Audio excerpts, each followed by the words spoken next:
जैसा कि अभी मुझे आदरणीय पत्रकार साथियों के माध्यम से पता लगा है कि पंचकूला के अंदर कुछ हुक्का बार संचालकों द्वारा एक समूह बनाकर एक प्रेस वार्ता की गई है और उसके अंदर उन्होंने जितने भी आरोप मेरे ऊपर लगाए हैं वो बिना किसी तथ्य के आधार पर लगाए गए हैं और सभी आरोप निराधार हैं।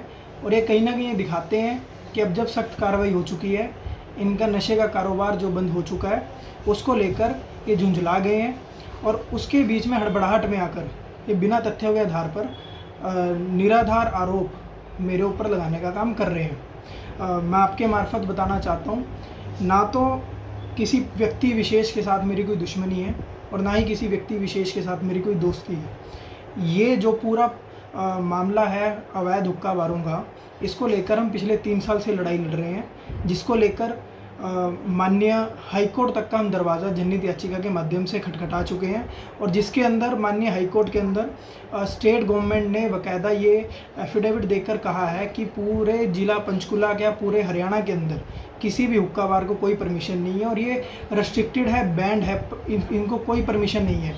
और इसके साथ साथ माननीय हाईकोर्ट ने हमें आदेश दिए थे कि अगर कहीं हुक्का बार चलते पाए जाते हैं तो आप लोकल अथॉरिटीज़ को इन्फॉर्म कीजिए। उसको इन्फॉर्म करने के बाद जो भी आवश्यक कार्रवाई बनती होगी वो लोकल अथॉरिटीज़ करेंगे और उसी के आदेशों की पालना के अंदर हम बार बार जहाँ जहाँ जो लोकल अथॉरिटीज़ है उनको अप्रोच कर रहे हैं। नंबर 2, इसके अंदर हमने आरटीआई डाली थी ड्रग्स विभाग के अंदर, जिसके अंदर माननीय ड्रग्स विभाग के अधिकारियों ने, मैं आपको बताना चाहता हूँ, पूरे हरियाणा के अधिकारियों ने, चाहे वो आपका रेवाड़ी हो, चाहे यमुनानगर हो, इसी तरीके से पूरे हरियाणा के जो 22 ज़िले हैं, सभी ने मुझे आरटीआई के रिप्लाई में ये बताया कि उनके ज़िले के अंदर कोई भी हुक्का बार परमिटेड नहीं है। फ्लेवर तो बात ही बड़ी दूर की है, हर्बल और निकोटिन की बात तब है अगर कोई परमिटेड है। वो कहते हैं कि ना हर्बल ना फ्लेवर्ड कोई निकोटिन वाला कोई हुक्का बार पूरे हरियाणा के अंदर परमिटेड नहीं है। और विशेष रूप से जो उन्होंने पंचकूला की बात कही कि हर्बल परमिटेड है, उसके लिए आप ये डिस्ट्रिक्ट जो ड्रग्स कंट्रोलर है पंचकूला का, उनका आरटीआई का रिप्लाई देख सकते हैं, जिसमें उन्होंने कहा कि कोई परमिशन किसी भी रेस्टोरेंट या बार को नहीं है कि वो हुक्का सर्व करे। तो इसके अंदर जो दूसरी मेन बात उन्होंने मेरे ऊपर आरोप लगाए हैं कि मैंने किसी हुक्का बार संचालक से या किसी से कोई अपना हिस्सा डालने की बात की, बिल्कुल निराधार है। ये उनकी बात से पता लगता है कितने बेसलेस वो बातें कर रहे हैं। किसी हुक्का बार संचालक के साथ मेरा कोई लिंक तक नहीं है, जिसका मुझे फ़ोन भी आया, मैंने उससे पोलाइटली बात करी और वो सारी बात उस आदमी ने फेसबुक के ऊपर लाइव के अंदर चलाई है। उस लाइव के अंदर कहीं इस बात का कोई जिक्र नहीं है, बिल्कुल निराधार है।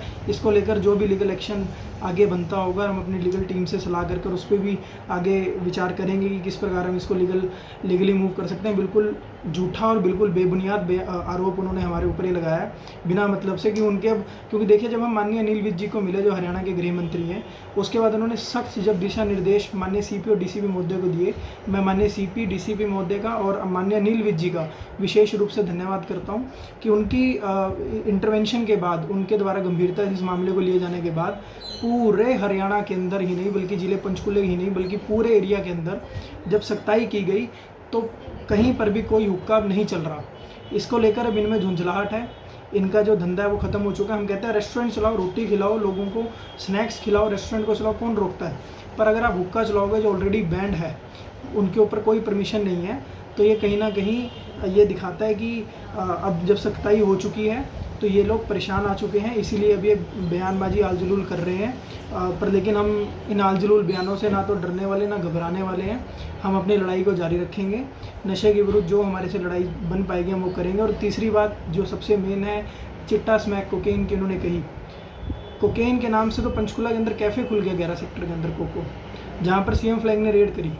और उससे बड़ी बात, एक ड्रग पेडलर पकड़ा गया जिसने बाकायदा पुलिस को अपने बयानात में बताया कि मैं हुक्का बार्स के अंदर जाकर वहाँ से संपर्क बनाया करता था, चिट्टा स्मैक कोकेन में वहाँ से बेचा करता था, वो वहाँ से मैं अपना सारा कारोबार को चलाता था। तो ऐसे बहुत ड्रग पेडलर हैं जो पुलिस की गिरफ्त में बहुत जल्द आएंगे, मुझे उम्मीद है। बट लेकिन जब हुक्का ही परमिटेड नहीं है तो हुक्का बार चलने का कोई मतलब ही पैदा नहीं होता। और अब जो ये 3 साल के बाद अभी उठे हैं, बयानबाजी कर रहे हैं, मेरे खिलाफ़ इनके पास बोलने के लिए कुछ नहीं है। लाइव इन्होंने वीडियो चलाई, मैंने बड़ी पोलाइटली बात करी, आराम से आध पौन घंटा मैंने बात की और मैंने उनको सिर्फ एक चीज़ क्लैरिफाई की कि मेरी किसी एक आदमी से लड़ाई नहीं है, ना किसी एक आदमी से दोस्ती है, मेरी सबके साथ लड़ाई है। और कहीं ना कहीं जहाँ वो हमारे कांग्रेस एमसी के बारे में बात कर रहे हैं, उनके साथ उनका अपना पर्सनल पुरानी लड़ाई है। उन्होंने हमारे एमसी जो हैं, कांग्रेस एमसी, जो मुझे जानकारी भी प्राप्त हुई है, उनको भी गाड़ी उन्होंने तोड़ी हुई है, उनको कोई अपनी आपसी रंजिश है। पर लेकिन ये उस आपसी रंजिश का इस मुहिम से कोई लेना देना नहीं है। हमारी हुक्का बार्स के खिलाफ लड़ाई है, सभी हुक्का बार्स बंद रहेंगे। अगर कोई चलता पाया जाएगा, हम फिर जो हमारे से जितनी हमारी लड़ाई बन पाएंगे हम उसको करने का काम करेंगे। और इस वीडियो के मार्फत मैं केवल यही बताना चाहता था कि जो ये आरोप हैं सभी निराधार हैं, सभी बेसलेस हैं।